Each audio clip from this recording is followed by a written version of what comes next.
nuestro, realmente. Muchas gracias por convocarme en esta entrevista. Bueno, la Shoah, vamos a traducir a toda la gente que nos escucha en este momento, es ese episodio negro de la historia mundial, de la historia humana, donde se asesinaron a 6 millones de judíos y se dice que muchos más. Sí. Se asesinaron ilusiones y todo ese sobrenadante de horror quedó, te diría yo, en la memoria fuerte de cualquier sujeto fascista que anda por el mundo, por nuestro país también. Contanos, ¿qué tenés que ver vos con la Shoah? Sí, mira, yo te voy a contar mi historia. El tema es el siguiente. Mi abuelo, te voy a contar, se llama Salomón Lerman, ¿sí? Y después de su fallecimiento yo logré rescatar su historia.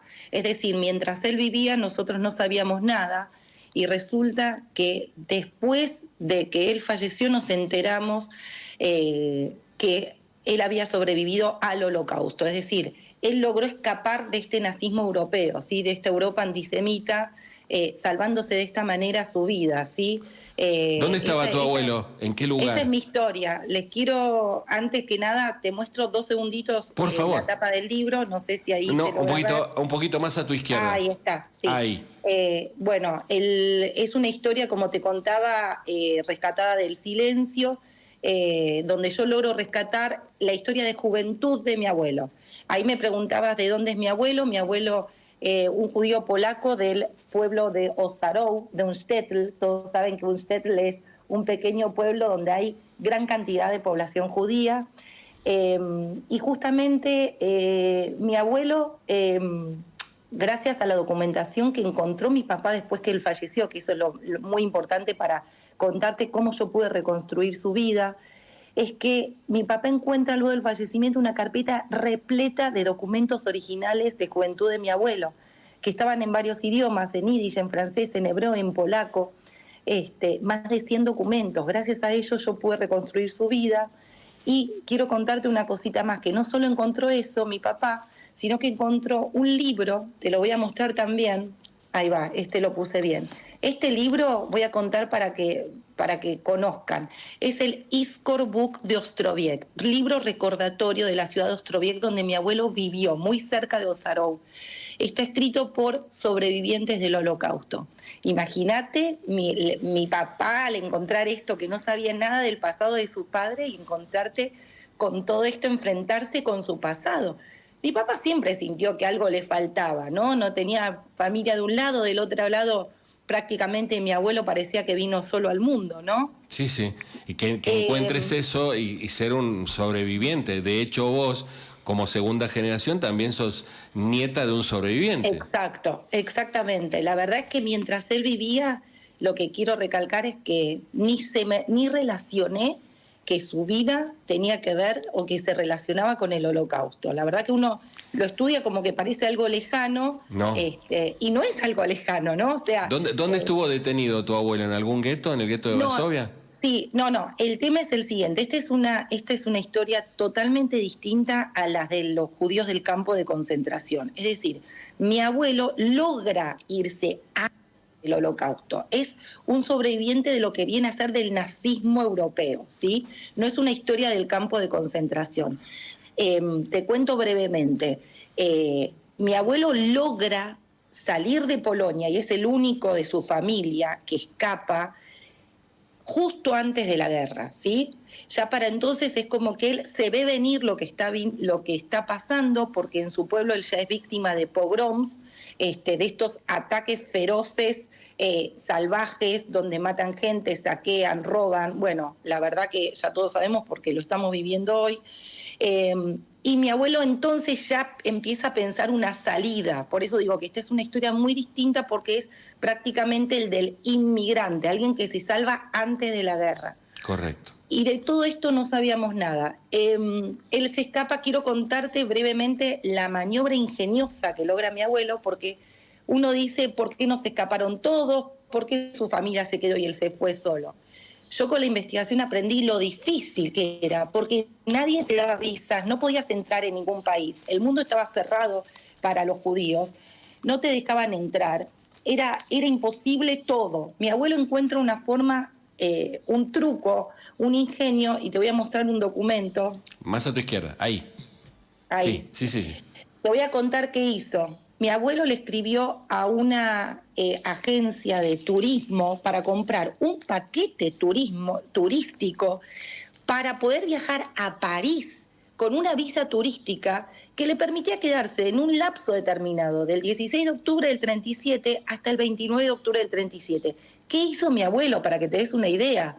Él se queda de forma ilegal. Fíjate vos la manera que encontró para poder zafar, escaparse de Polonia. Y esto que yo te acabo de mostrar es la carta de legitimación francesa, que fue, yo digo, su pase a poder escapar de Polonia.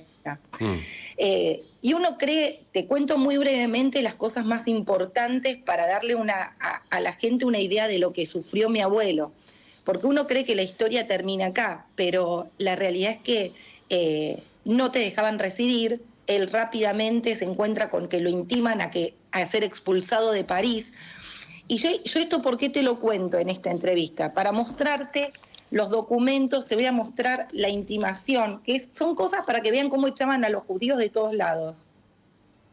Esta intimación, para mostrarte que mi libro se basa en documentos, es cuando a él lo expulsan de París, lo quieren devolver al lugar de donde él quiere escapar, de donde él dice con sus propias palabras... El que lo querían llevar otra vez a Polonia.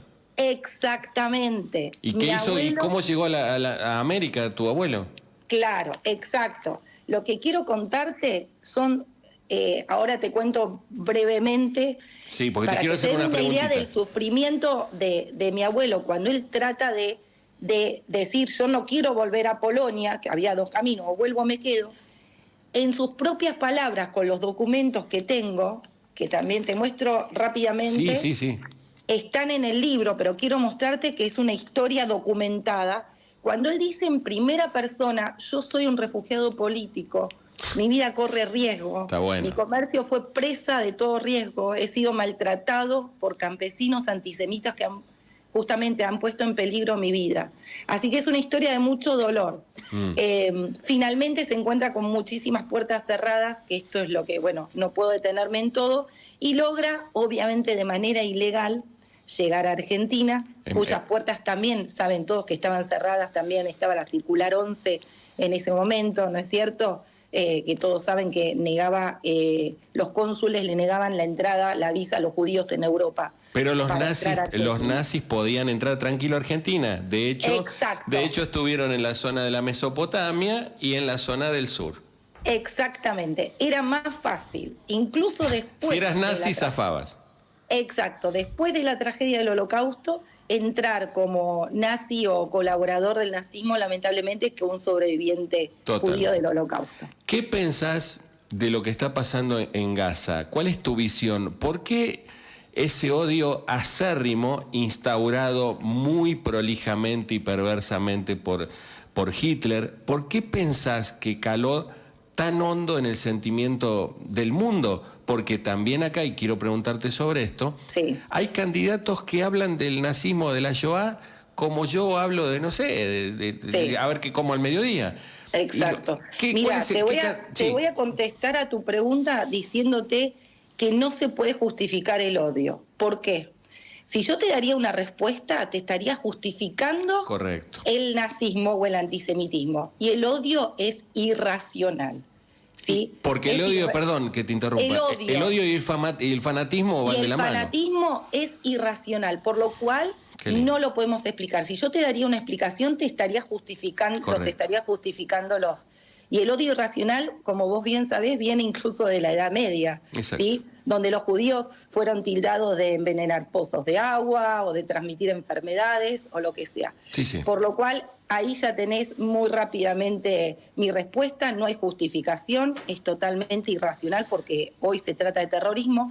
Es terrorismo y nazismo, ¿sí? Porque es lo que pretenden es la destrucción del Estado de Israel. ¿Hay algún candidato en esto de la política? Y respecto de la otra pregunta... si algún candidato, perdón, te hizo ruido, dijiste, pero la gran flauta, mirá lo que dice este o esta, ¿Quién te brotó que te volviste loca y dijiste, no puede ser lo que está diciendo Mira, este muñeco? no me quiero meter mucho, obviamente. No, yo te hago una pregunta, vos contestás lo que vos querés. Esto no es un partido de fútbol, obviamente todos hemos escuchado los candidatos, y realmente esto lo que está pasando es muy, muy serio, y que todos tenemos que condenar al terrorismo, y eso es así. Sí, claro. No hay ninguna otra salida. Es decir, yo te cuento a semejanza de justamente de mi libro, vos fijate que mi abuelo, que fue víctima de pogroms, de esta matanza, el pogrom, voy a explicar lo que es un ataque, saqueos, matanza de gente inocente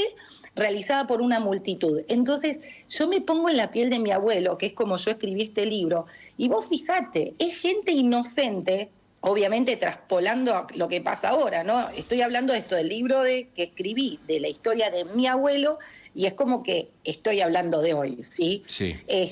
Gente inocente atacada por una multitud que causa una masacre, ¿sí? Que es fácil, todos en grupo, espontáneamente y de sorpresa, los ataques. Entonces, lo que yo sentía en mi libro, que lo escribí en primera persona, porque lo escribí como un diario íntimo, este dolor, esta tragedia que sentía mi abuelo, este miedo que él sintió, en Polonia y que sintió incluso en París y que sintió al llegar como un refugiado indeseable, ¿sí? Porque él se convierte en un refugiado indeseable. Es lo que hoy estamos viviendo hoy en día. Es decir, yo nunca me imaginé, eso es a lo que quiero llegar, es que nunca me imaginé que hoy yo estaría viviendo este mismo terror, ¿sí? Estamos hablando de un terror, un horror, un dolor, una pérdida que se siente en mi libro cuando el que lo lee siente esa opresión en el pecho, y hoy estamos viviendo lo mismo. Entonces yo digo, wow, no puedo creer que estamos viviendo esto. ¿Cuántas veces dijimos nunca más? Sí. ¿No es cierto? Adriana, nunca más es hoy. Exacto. ¿Has sufrido alguna vez discriminación, qué sé yo, en tus estudios, en tu casa, amigos, o se le escapó a alguno y qué querés, si es judía? ¿Se te escapó? ¿Y qué hiciste en ese caso cuando, si es que sufriste alguna discriminación? Capaz que no, pero digo, ¿te pasó algo? No, mira, la realidad es que por suerte no me ocurrió, realmente no tuve ese tipo de agresiones, por suerte no me pasó a mi persona, pero creo que tenemos que estar alertas, aunque no te haya pasado, como en mi caso, que no me sucedió. Todos tenemos que estar alertas, que es el mensaje que yo doy en mi libro, tenemos que estar alertas a cualquier tipo de discriminación. Ese es mi mensaje, que en el Holocausto lo que ocurrió es que había violencia, había pogroms, había todo y uno se fue dejando, ya va a pasar, bueno, pero no acá estamos nada. bien, están los chicos, tenemos el trabajo. O claramente tampoco te dejaban irte, que es lo que dije antes, no es que la gente dijo me quedo, como tampoco te podías ir porque era imposible irse y no te ayudaban los demás países, los demás gobiernos te cerraban las puertas, que fue lo que pasó en la conferencia de Evian, que yo lo cuento en mi libro. Rápidamente cuento que es para que no lo conoce de la audiencia, que en la conferencia de Evian en julio de 1938 se reunieron 32 delegados, que fue impulsado por el presidente americano Roosevelt, ¿sí? Cuyo tema de discusión era qué hacer con los refugiados judíos víctimas de la discriminación del régimen nazi. Y en ese momento fue cuando ninguno de estos países decidió abrir las puertas, cerraron las cuotas a la inmigración.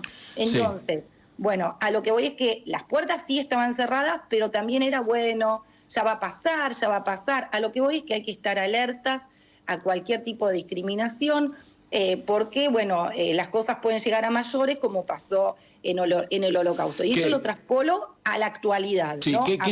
Adriana, cualquier tipo de discriminación. ¿Qué estudias? Yo soy farmacéutica. ¿Sos farmacéutica? Yo soy farmacéutica, ayudante de farmacología en la Universidad de Buenos Aires muchos años, mora de hebreo, fui maestra de hebreo, lo digo en castellano, de chicos del Sholem Aleichem, de la primaria. Así que, bueno, esto me facilitó también, como también estudié francés e inglés. ¿Estás casada? Fue lo que a mí me ayudó a traducir y a interpretar todos los documentos, bueno, y a poder escribir el libro, ¿no? Porque siempre me gustó esto también de la docencia. Permíteme, ¿estás casada? Sí, estoy casada, tengo 2 hijas, Ajá. y eso es muy importante. ¿Tu marido es judío o tu marido es cristiano? No, mi familia, somos de familia judía. ¿Te hubieras Mi casado marido- con un cristiano? Sí. Nunca me lo planteé, no es algo, no me lo planteé, pero siempre Sucedió. quise mantener las tradiciones judías. O sea, la realidad es que sí, siempre quise, no es algo que me planteé, Pasó. realmente siempre quise mantener la tradición judía, por ende, bueno, por eso tengo una familia judía con la cual quiero seguir transmitiendo los valores judíos, ¿no es cierto? Te hacen muchas, lo último, agradeciéndote mucho el contacto con la provincia de La Rioja. ¿Te hacen muchas notas los periodistas en general? Sí, la verdad que sí, porque es una historia muy diferente a lo que estamos acostumbrados Es cierto. con respecto a mi libro. Muchísimas notas, porque como te digo, es una historia que no se conoce, que no hay documentación, que no se estudia, no se escucha de esto, de los abuelos inmigrantes que tuvieron que escapar. Una historia, como te vuelvo a decir, documentada, con fotos incluso. Mira, para terminar te voy a mostrar, porque lo que quiero demostrar es que en el Holocausto no fueron solamente un número. Yo cuento una historia personal donde la gente se identifica, donde la gente se pone en lugar de la persona, porque uno dice 6 millones y parece un número, pero no era un número. Son personas que tenían nombre, que tenían apellido, por eso acá te muestro algunas fotos. Por ejemplo, ella es Gendla, tenía 14 años cuando le dio a mi abuelo esta foto con una dedicatoria, que esta dedicatoria en polaco lo que dice es: como recuerdo eterno, te ofrezco mi imagen a mi querido tío Slama Lerman. Y ella sí, sabés que 3 años más tarde, en el 1940, falleció de tifus en el gueto de Ostrowiec. Entonces, pongo rostros para que justamente se entienda de qué estamos hablando, ¿no? Adriana, por eso es que tengo entrevistas, porque es una historia documentada y muy diferente a lo que conocemos habitualmente, que es el judío del campo de concentración. Este es el que logró, el que se vio obligado a irse, el que logró la manera de poder escabullirse y que vivió con este dolor. Cierro diciéndote, por eso el título, El dolor de estar vivo, que fue publicado por la editorial El Ateneo. Lo último y muy chiquito, te dejo mi Instagram para el que quiera escribirme. El libro está en todo el país, es Adriana Lerman. Bien, has dado todo. Muchas gracias. Debería ser una buena sos una buena comunicadora. Como nosotros grabamos a todos los invitados, obviamente, nos gustaría en hebreo que saludes a esta radio que se llama Fénix, que está en la provincia de La Rioja, que es la más escuchada, que es la número 1, pero lo hagas en hebreo y con eso nosotros cerramos, la está grabando Gustavo Romero, que es nuestro operador, y ese saludo que da para la posteridad. Cuando nosotros abrimos el programa u otros programas, se ponen saludos así de personas que apreciamos. Así que vas a quedar en la posteridad. Te escuchamos. Por supuesto. Shalom lekulam, ani meod smeija, liot kam itchem, az shalom, זה מה שאני רוצה לכל העולם. נשיקות לכולם. Muy bien. Lo que dije es que estoy muy contenta de estar acá con ustedes y que les digo los saludo y que quiero paz para todo el mundo. Igualmente. Un beso muy grande, Adriana, que estés muy bien. Gracias. Muchas gracias a ustedes. Gracias. Hasta luego. Gracias. Adriana Lerman tiene familiares en Israel, tiene una historia de